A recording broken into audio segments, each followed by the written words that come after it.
I'm Victoria Pearson, but you can call me V, and if you have been at all paid attention to any of my videos so far, you will know that I am a writer. I mostly do fiction. I think I've shared a few fairy tales with you before. I do a bit of poetry as well. Anyway, yesterday, 2nd of April, was Hans Christian Andersen's birthday, and it was also International Children's Book Day. I've said to you before, I don't really do children's books per se. I don't really do stories for children, even those that are fairy tales, not really child friendly. But Hans Christian Andersen wrote The Boy Who Cried Wolf, or rather the version of The Boy Who Cried Wolf that we know today was written by Hans Christian Andersen. But just like what I do, he did exactly the same. It is his own reimagining of a story that was already pre-existing, had been for a really long time. I did my own version of that. I'm having to read it off of a tablet for you today because it's not in any of my books. This one's actually on my Patreon. It's one of the free ones on my Patreon. There are 1 or 2 free ones on my Patreon, but most of them you can unlock the back catalogue for £1. I thought I would share one of the stories with you today because, like I say, it was originally written by Hans Christian Andersen. Although my version, my reimagining, is called The Child Who Cried Wolf. So, are you sitting comfortably? Then I will begin. The Child Who Cried Wolf. Many decades ago, when England was mostly forests and people were smart enough to carry iron and salt in their pockets and bide the warnings that came in the tales of the old wives at the well, there was a small village nestled in a valley, surrounded by huge rolling green hills. The village didn't have any big fancy houses or a town hall or even much of a square, but it did fairly well and no one went hungry, mostly due to the abundance of grassland suitable for grazing sheep. The village economy was almost completely sheep-driven and revolved around mutton and wool, lanolin and tallow, sheep cheese and butter and skins.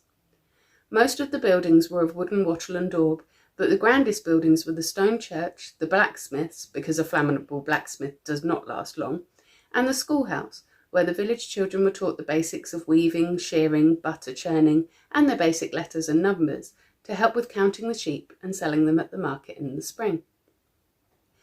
One of the children, however, gave the schoolmistress such a headache that eventually she snapped and told the child's mother that she could no longer tolerate them in the school. They're inattentive, always staring outside or daydreaming. They have no coordination, they tangle the wool at every opportunity on the loom or the spool. They can't even churn the butter properly, and then when I told them off about it, they had the gall to say my instructions had been unclear and that I'd only told him to do it for that moment. The child's mother sighed and pinched the bridge of her nose, having been on the receiving end of one of their very literal interpretations many times before. "What do you suggest?" she asked. "Try and get them apprenticed as soon as possible, I'd say. But they won't make eye contact, so service work is out. They won't smile, so they can't be serving customers. They seem to willfully misunderstand me daily. And then, of course, there's the twitching and the hand flapping. It's very unsettling." Eventually, the mother found what appeared to be the perfect solution. The child would mind the flock up on the hill. They'd be away from the loud noises and smelly candles that they didn't like. They wouldn't have to deal with other humans, and they could twitch and flap their hands all they wanted and not be in anyone's way. The child did indeed enjoy the solitude. The air seemed sweeter up on the hill. The sky was bigger, and there was room to breathe. They would eat apples under the twisted, gnarled tree, and from time to time count the sheep to ensure that none of them had strayed. And the sheep liked the child, even when they flapped their hands or didn't want to stare at their eyes, and the sheep never admonished the child for not understanding what they were saying. The child talked to the sheep when they felt like talking, and got lost in the sensations of the wind in the boughs when they didn't. It was mostly okay, except when it hailed and the little pellets of ice hit the skin like bee stings, and the child had to huddle in the mud amongst the sheep, wet and miserable, and surrounded by the horror feeling of wet wool. But the months of solitude could get boring for anyone, and eventually the child's naturally inquisitive mind began to wonder just what exactly the villagers would do if there were a wolf in the field. How soon would they respond? Would there be in time to save the sheep? Would they even know what to do when they got there? The child thought it through imagining scenarios where they would cry wolf and the town would come running. Each time was a little different, though. Sometimes they'd run in with a huge net and capture the wolf.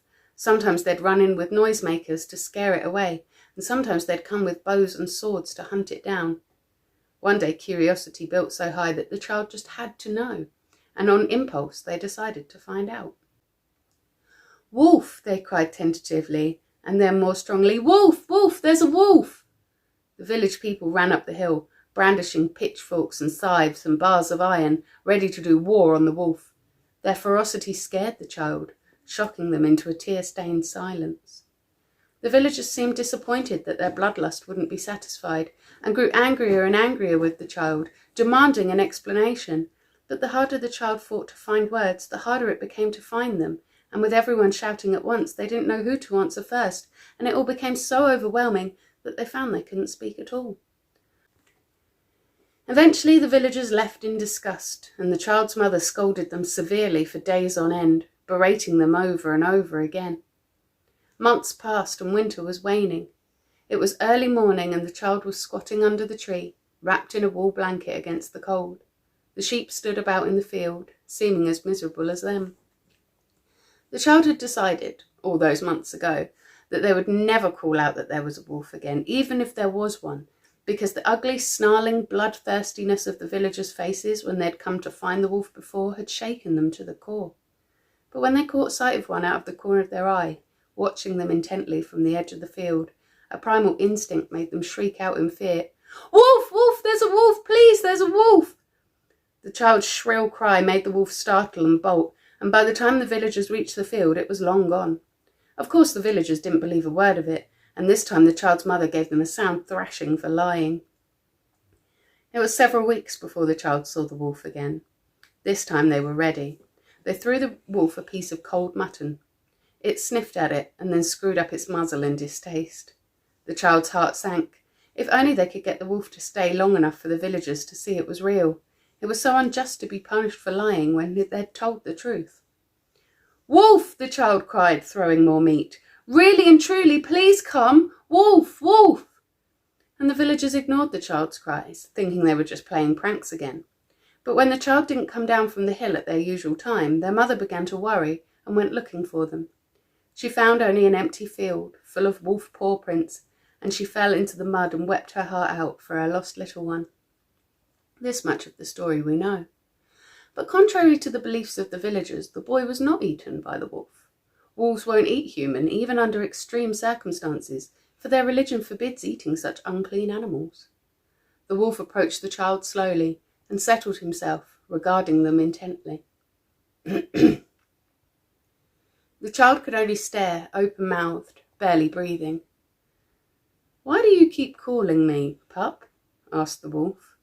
The child sputtered for a time and eventually replied, "I'm bored and alone, and I have no one to talk to." The wolf cocked his head and pondered this a while. "Why don't you go down to the human den place where the others of your kind are?"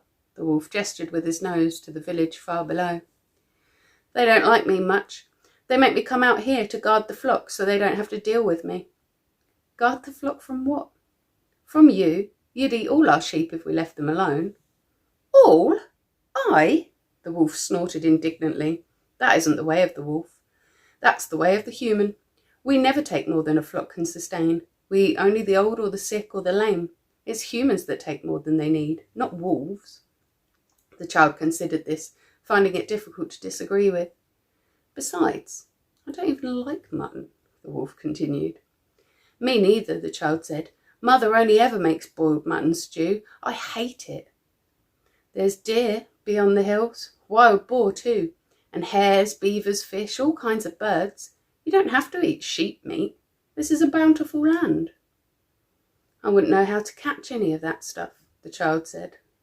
"You don't know how to hunt? But you're nearly grown." "Well, I don't have time to learn to hunt that stuff. I have to watch the sheep." "But you wouldn't need the sheep if you hunted game." "Well, I suppose, but we don't have time to hunt game because we have to look after the sheep, you see." The wolf stared for quite a long time. "You do realise how quite illogical that is, don't you?" he said eventually. "Kinda, I guess. Humans are ridiculous. You've got opposable thumbs, but you've such a little brain you defecate in your own drinking water. I mean, the water does get cleaned in between the pooping and the drinking, the child explained. Exactly. You dirty the clean water, and then you clean the dirty water, and then you dirty it again. Humans just make so much work for themselves. It doesn't have to be this hard all the time, you know. What doesn't? Life. Humans seem to fight so hard against existence, against the universe, like you think you're not a part of it, like it's something you can tame and force into your way of being. The child nodded. Grown-ups always seem tired or angry. We're always ploughing the fields into neat rows and fussing about weeds or chopping perfectly good vegetables up, always busy cooking or sewing or scrubbing or spinning, making up silly rules and getting cross about daft stuff that didn't matter. The village kids lived on blackberries and dandelion leaves and sweet chestnuts from the ground and didn't care about mess and weeds and seemed much happier. Seems like it would be much easier to be a wolf, the child said, much more free. Just travelling about, eating what you fancy, not having to build a house or chop wood or eat boiled mutton or get beaten for lying when you're telling the truth. The wolf watched the child for a little while and then made up his mind. I can show you what it is to be a wolf, if you want to learn, he said, if you're able to forget all that human stuff and just be a wolf. I can't just be a wolf, I'm a human. You're a child. Children have potential to be anything. When you're grown, you can be a wolf human. Wolfman, if you want. If you fit. I never fit anywhere. We all have a part to play. We're all part of the whole. Come on, pup. Let's go home. The child did indeed fit. The puppies of the pack loved them immediately and took them into the tumble. The den mother was more hesitant, but agreed when the elder wolf, the wolf who brought the child into the pack, reminded her that we're all part of the whole. Can a human be part of the whole? Can they learn to stop struggling? I know they seem clever, but I'm not sure if they can be taught, she'd said. If anyone can teach one the way, you can. It's just a child that needs love. You won't turn them away, will you? Of course not. Every creature deserves people to be home. You know I wouldn't just abandon anything like that. I just don't know how to treat them, is all. Lead with love and you'll be fine. A pup is a pup, after all. You're a great mother. You know how to treat a pup. You'll be perfect, the elder wolf said. And so it was. The child spent many years with the wolf in his pack, growing into a strong, wise, and valued wolf themselves. Many winters passed, and eventually the pack forgot the child had ever been a human. The wolfman studied the theology of the pack, becoming a valued thinker and philosopher in the family.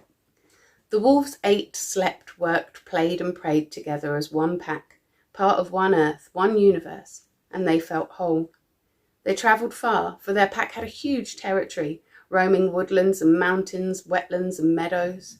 The wolves trod lightly on the world, slipping through the shadows, taking only what they needed, giving what they could, taking care of the pack and the world around them. They communicated with each other clearly, gave each other space while still retaining closeness, and considered each other's needs. One morning, many years later, the wolfman caught a familiar scent on the breeze. Lanolin and boiled mutton, turnip and soot and tallow candles. The village where they'd been born. They approached the elder wolf to seek counsel on the wisdom of approaching it. I feel a pull in my heart to have a look, they explained. I'll do no harm. I just feel the need to check in, look over other human dens, sniff out my birth mother, maybe. You wish to return to the human way? No, not at all. I never felt I belonged as a human. I feel right as a wolf.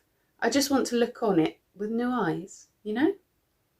The elder wolf considered and then consented, but warned the wolfman not to cause a panic nor to be seen, lest the humans take them prisoner and keep them from returning to the pack. The rest of the pack will stay behind the hills, he said. If the humans see us in number, they'll jump straight to violence, as they do.